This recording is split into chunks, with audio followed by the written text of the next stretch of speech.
Du 3 au 6 juin, les 72 heures de la radio en Sarthe. La radio a 100 ans, les radios libres 40 ans. C'est la fête nationale de la radio. En direct sur 3 fréquences FM et pour la première fois en Sarthe en DAB+. En DAB+, un programme animé par les radios sartoises avec les 72 voix de l'histoire de la radio en Sarthe. Des émissions spéciales, des plateaux débats et bien plus encore. Les 72 heures de la radio en Sarthe. Les 72 heures de la radio en Sarthe. Ça commence le jeudi 3 juin à 21h.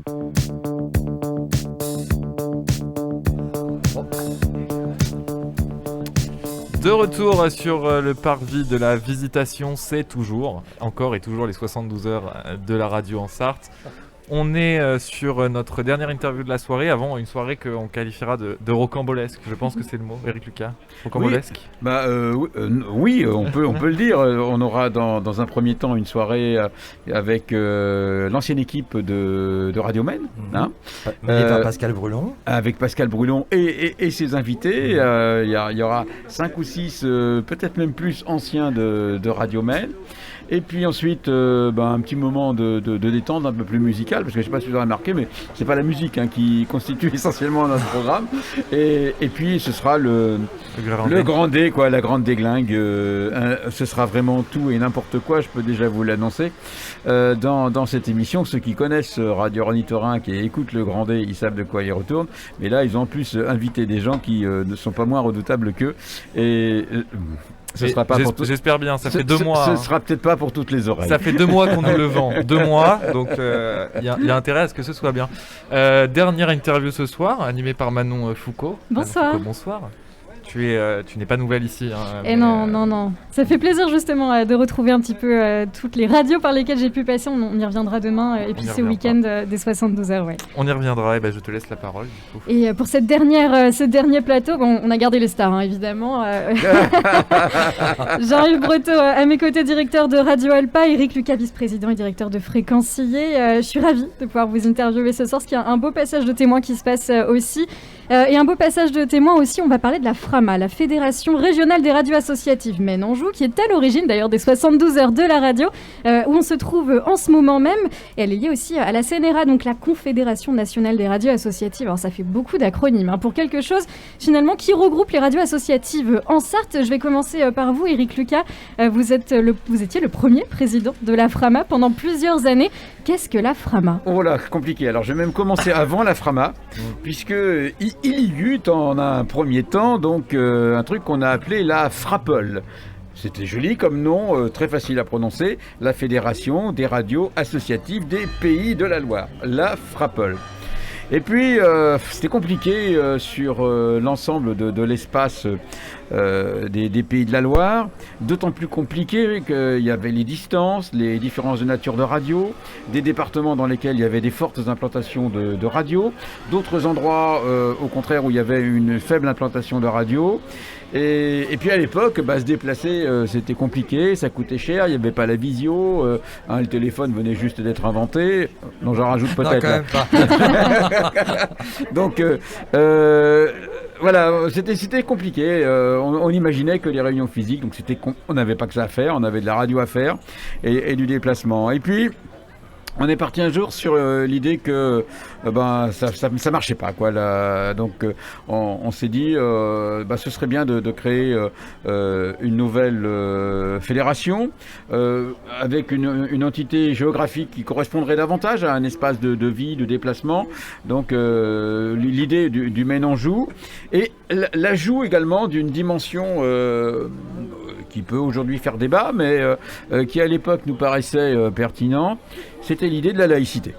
C'est-à-dire faire une fédération dans laquelle il y aurait que des radios laïques. Et je dirais peut-être qu'on entendait à cette époque-là le mot laïque dans un sens un petit peu restrictif, puisque, en gros, ça voulait dire qu'il n'y aurait plus de radio confessionnelle dans la nouvelle fédération qui serait créée, ce qui fut le cas. Et d'ailleurs, on est revenu plus tard là-dessus, on y a réfléchi, on s'est dit, mais c'est idiot, mais tout le monde avait changé, les radios confessionnelles avaient changé. On s'aperçoit que c'est pas là-dessus que finalement les différences peuvent uniquement se fonder. Mais pour autant, la FRAMA a conduit son chemin et ça vient de passer d'une oreille à l'autre. Mais il n'y a pas de souci. Radio laïque donc à l'époque, et puis on voit maintenant qu'RCF rejoint aussi les 72 heures de la radio, chacune de ces radios associatives aussi avec leur identité. C'est ça. Alors, donc, nous on crée cette fédération avec les radios essentiellement de Mayenne, du Maine-et-Loire, enfin, on va dire du nord du Maine-et-Loire, et puis de la Sarthe. La particularité, c'est que la Sarthe, en radio associative, est très forte, puisqu'il y a 8 radios qui tiennent bien la route, hein, et donc on peut dire que les actions qui ont été menées assez rapidement ont été concentrées vraiment sur la Sarthe, concernant peut-être un petit peu moins les radios, on va dire, par exemple du sud, comme Sud-Angevine, par exemple, ou Haute-Angevine, pardon, hein, ou RPS à Parcelles-les-Pins, pour citer les deux plus proches de nos limites. Voilà, donc pour dire comment la Frama est née, dans quel esprit, et puis par la suite, la vie est un long fleuve pas tranquille, voilà. Et en effet, vous êtes resté pendant plusieurs années à la présidence de la Frama. 85 ans à peu près, oui. Non, j'exagère, 82. C'est Jean-Yves Breteau, donc directeur de Radio Alpa, qui a pris le relais par la suite. Donc finalement, Eric Leca, vous avez vu la naissance de cette Frama, donc cette nouvelle fédération pour les radios associatives Maine-Anjou. Jean-Yves Breteau, lorsque vous avez repris la présidence, justement, dans quel état était la Frama? Terrible. Dans quelle ligne? Dans quelle ligne éditoriale, j'ai envie de dire? En termes de journalisme, je me demande si la question est pas orientée. Parce que là, vraiment, absolument pas. Tendre la perche de cette façon-là, Jean-Yves Breteau, c'est quand même pas un cadeau. Absolument pas. Alors, je termine ma question. Alors, vous comprendrez vraiment demain, je pense beaucoup mieux ce qui se passe en ce moment même sur ce plateau. Non, mais je me vendrai demain, je l'interview. Non, mais ils vont me laisser aucune chance. Quelle horreur. Jean-Yves Breteau, lorsque vous avez repris la présidence. On a été, avec Eric Leca, dans une continuité. Dans la façon de diriger cette fédération régionale, parce qu'on partage les mêmes valeurs, les mêmes points de vue et surtout les mêmes intérêts pour défendre l'intérêt général des radios de la Frama, qui sont essentiellement donc des radios associatives sartoises. Donc on a été dans cette continuité-là, puis parce que Eric est aussi un moment dans son parcours de vie dans la passation. Je crois que c'est comme ça que ça s'est mis en place, que je ne tenais pas plus que ça à présider la Frama, mais il souhaitait, parce qu'il a aussi d'autres engagements nationaux avec le SNRL, le syndicat national des radios libres, comme moi je les ai avec la CNRA, la Confédération nationale des radios associatives, mais on a été dans cette transmission. Il voulait de fait une nouvelle génération, que je représentais à l'époque, pour la continuité de cette fédération. Alors, lorsque vous reprenez donc la présidence de la Frama, on l'a vu depuis, il y a eu d'autres changements, d'autres présidences, notamment Patrice Delot, le président de Radio Ornithorynque, qui pourra nous rejoindre par la suite. Et puis il y a beaucoup de choses qui se sont passées. Le but, c'est de fédérer, de mutualiser, mais il y y a de gros événements aussi auxquels les Sartois sont habitués. Inutile de se fédérer si c'est pour ne rien faire. Exactement. Les organisations croupions qu'on crée uniquement pour avoir un titre de président et penser qu'on va être important, on va laisser ça à d'autres. Nous, l'idée, c'était de dire il faut qu'on se regroupe pour faire ensemble. Comme dit une organisation professionnelle que je connais bien, ensemble on est plus fort. Il s'agit du syndicat national des radios libres. Je dis ça juste pour faire bisquer Jean-Yves Breteau. Nous on n'a pas de slogan, on n'a pas besoin d'un slogan pour se justifier. Donc ensemble on est plus fort. Et oui, c'est vrai, parce que quand il s'agit de couvrir des grosses manifestations, ne serait-ce que celles sur lesquelles nous sommes aujourd'hui. Aujourd'hui, pourquoi on réussit à mener cette action? C'est parce qu'on fédère les moyens, la puissance de feu de l'énergie des bénévoles et des salariés des radios. Bon, et donc il y a des chantiers sur lesquels on est partis ensemble, et il y en avait un qui était des plus naturels, c'était celui qui était lié à un champ qui nous est cher, le champ de la culture, et une manifestation qui a un rayonnement national important, et puis menée par une association avec laquelle on avait vraiment une accroche, hein, c'était l'association des 25 heures des 24 heures du livre. À l'époque, c'est les 24 heures du livre. Devenu plus tard la 25e heure, et puis ayant évolué par la suite.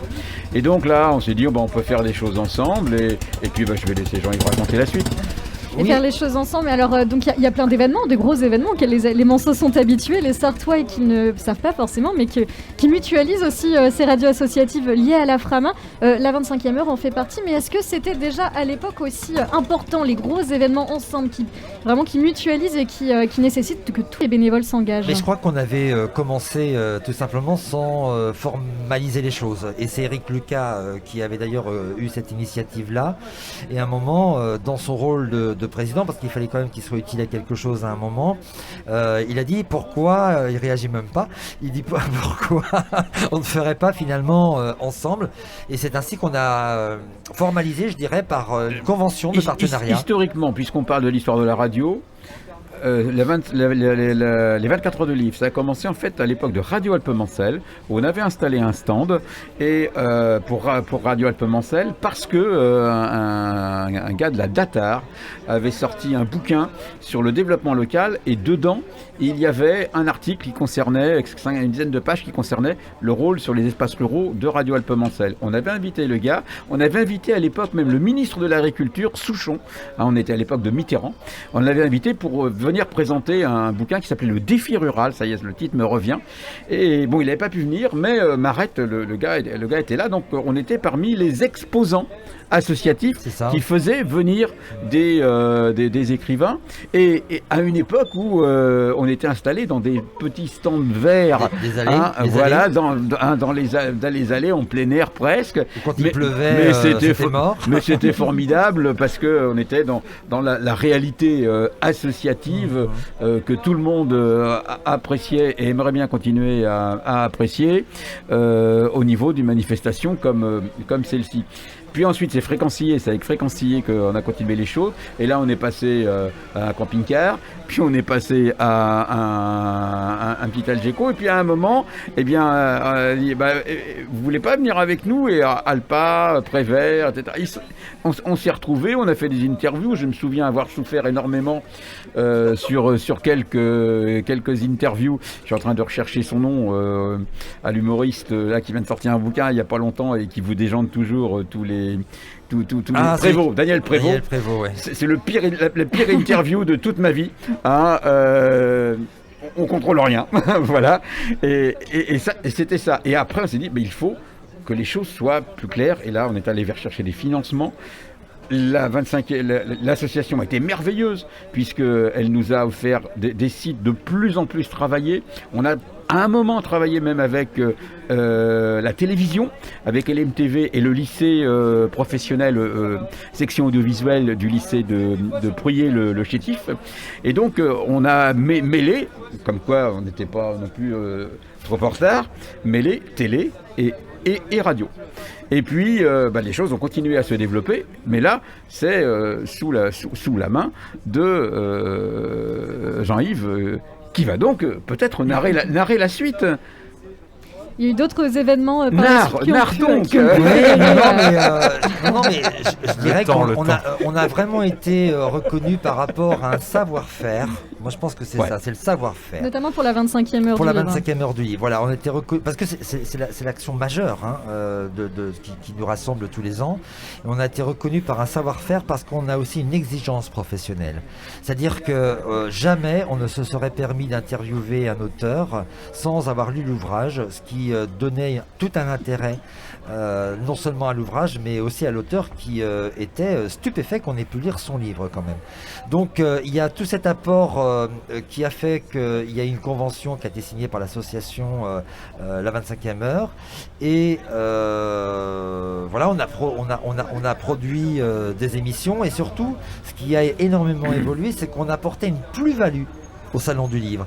C'est-à-dire que la 25e heure dit non mais il faut absolument que vous soyez là parce que comme il travaillait avec un certain nombre d'auteurs qui sont peut-être moins connus mais qui ont des livres tout aussi intéressants que ceux qu'on voit assez régulièrement dans des émissions littéraires sur les grands médias, les auteurs disaient ah non mais s'il n'y a pas une interview avec les radios La Frama, sachant qu'ils n'étaient pas interviewés ailleurs, Ils n'étaient pas invités sur les tables rondes, etc. Nous, on ne vient pas.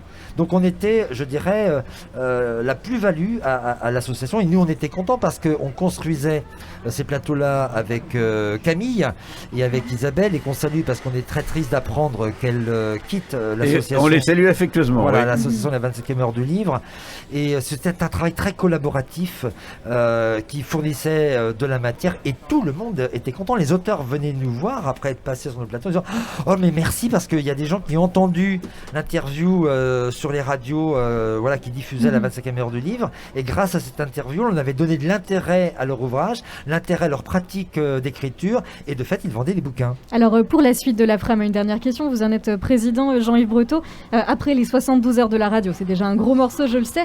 Quel va être le projet global pour la FRAM, pour la suite? Alors là, on est effectivement sur des projets plutôt culturels, celui dont on parle, qui est le projet majeur de la FRAM. On verra comment ça évolue avec le souhait du maire du Mans, Stéphane Lefort, de faire évoluer le salon du livre avec Faites Lire.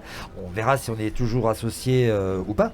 J'espère que oui, parce que quand même, je pense qu'il ne doutera pas de nos savoir-faire.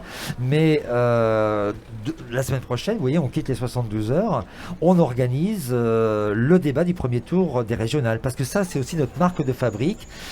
On est attaché à la culture, mais on est aussi attaché à la citoyenneté. Et dans cette démarche-là, on pourrait très bien ne pas le faire. Honnêtement, c'est aussi un gros travail que nous fournissons, parce que nous avons toujours à cœur de recevoir toutes les listes. Voilà, on ne décide pas de recevoir un tel et pas un tel, c'est pas à nous de faire les choix, c'est comme si on demandait aux électeurs de voter pour un tel et pas un tel. Donc il y a ce gros travail qui est fourni, donc c'est ce qui va nous réunir. Donc ça sera jeudi de la semaine prochaine, on sera à Siguel-Guillaume dans une salle qui est... La salle Léon Bénardeau. Voilà, donc avec les moyens techniques de Fréquenciller et les moyens humains voilà, partagés des radios de la FRAMA.